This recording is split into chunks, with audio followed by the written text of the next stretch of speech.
Okay, Richard, so on to strengths and weaknesses. And I think the best way that you can kind of use an analogy for this is, you know, we've all heard of Thomas Edison, who invented the light bulb.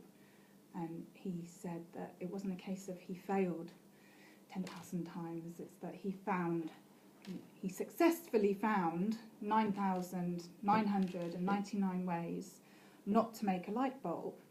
So that's a great adage to have, right? Mm-hmm. But why are we as humans have this whole big thing around failure and weaknesses? Yet it's hilarious how we do have a big thing and we react to it. But yet when we come to talking about our strengths, we get stopped. So what's all that about? I mean, how does that work? It's a confidence thing, I think. Yeah. I think running a business for 14 years has enabled me to build my own inner personal confidence skills, as well as having an outer confidence within the business on our outlook and what we feel we can achieve. And if you'd have met Steve and I when we started the business, you know, Steve was a quieter guy. He wouldn't answer the phone necessarily. Yeah. We certainly wouldn't do outward approaches to potential customers. You had long hair back then, did you? Well, probably a bit longer and floppier, and no beard. But the lessons that we definitely learnt early on were this fear of failure. We didn't have fear of failure, incidentally, because we were so young at the time, and this was our first thing to do out of college. If it had all gone horribly wrong, we would have gone off and got jobs somewhere potentially. If that, so we didn't really have that hangover of this has to work. There are other things riding on it. We were fairly kind of, you know, footloose and fancy free in terms of our business aspiration at that particular time. And it was a real try it and see. We think we can make something of this. And there's the whole beginner's luck thing that you remind me of when you were describing that. Of that, they say that the young cocky sales guys who come in, or sales girls who come into an organisation, they don't know any better, and they really win a load of stuff, which is the way potentially, you know, it could have been for you in the beginning. Yeah. But then when you start to get a pattern of progression and going upwards, you're then like, geez, actually, how am I capturing and measuring what's working, what's not working, right? If we go back to where we were 14 years ago, we were sat in a small office, not much larger than this meeting room, waiting for the phone to ring and expecting somebody to ring us up and be a customer. Yeah.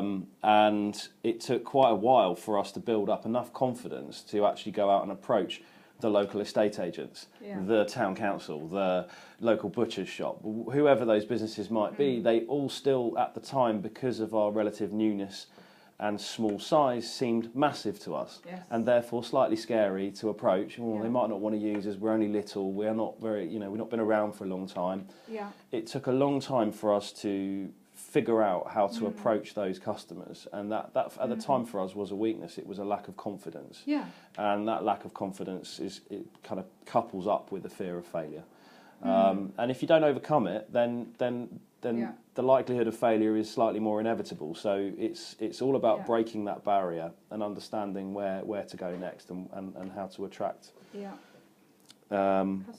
customers, confidence, and everything else that goes with that. So you say you figured out how to go and approach people. So how did you come across the formula, and what was your formula for successfully attracting customers? We had bills to pay and no choice. So it was a carrot and stick moment where we realised that we needed to stop playing video games in the office and hoping the phone would ring at some point. And although actively that is quite a nice future though, but it doesn't pay. But actively think about how we were going to find customers. Now, we already had a customer base. We went to those customers. We asked them how they perceived what we did, how they thought. We got advice from those customers. That was a fantastic strength, if you want to talk about strengths. The ability to go and listen to your existing customers and ask them what it is you do well, what it is you don't necessarily do so well, and how you can overcome that. And the customers that are happy with what you do, asking them if they know of anybody else that we could go and do work for. And inevitably, there's always somebody somewhere that's moaning about X, Y, and Z. You know, not necessarily an IT role, but you know, maybe their car valeter's not very good, or their gardener's not very good, or the company they use to arrange their car insurance isn't very good. Yes. There's always somebody who's using somebody because they feel they have to and they don't have another alternative. Yeah. And they're the customers that you can find through existing customer referrals. And they work very well. And it's a great recommendation. The trusted contact of that referral places some additional confidence in your ability. Anyone that's happy to recommend you, it's a glowing recommendation for your business.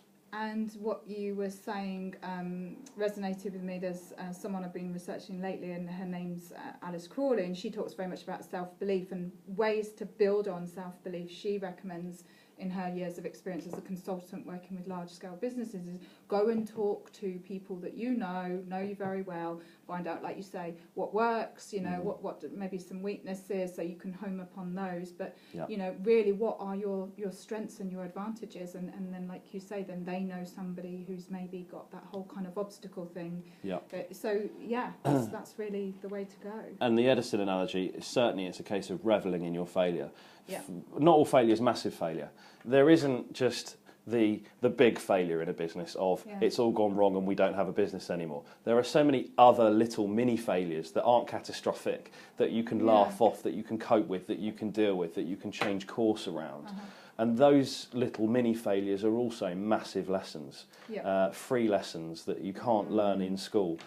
Pitching the customer in the wrong way, pricing incorrectly, getting feedback from customers about your pitch, about your pricing, about understanding what your competition are doing and where you've not quite met the mark in terms of putting your proposition forward, are massive lessons. They're not the end of the world if you don't win a pitch somewhere, but what that will teach you is how to do it the next time, and that is something that's a constantly again evolving process. For us, it's as we move into bigger and bigger and bigger customers, and we understand what the effects of their scale actually has on the way we do business, and what's expected of us in terms of our approach.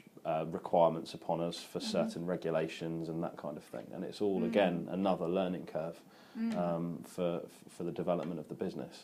And just what you were saying there, a financial planner, a consultant guy who pitches to large scale financial planners, he's saying to these financial planners, you must be able to listen to the people that you're pitching to, and then have empathy with them, and then be able to inspire them moving forward. So just a big thing for me comes out of certainly coaching is just being able to listen, which is obviously what you guys are doing well, and you've learned by either mistake or not mistake or just experience. So wonderful.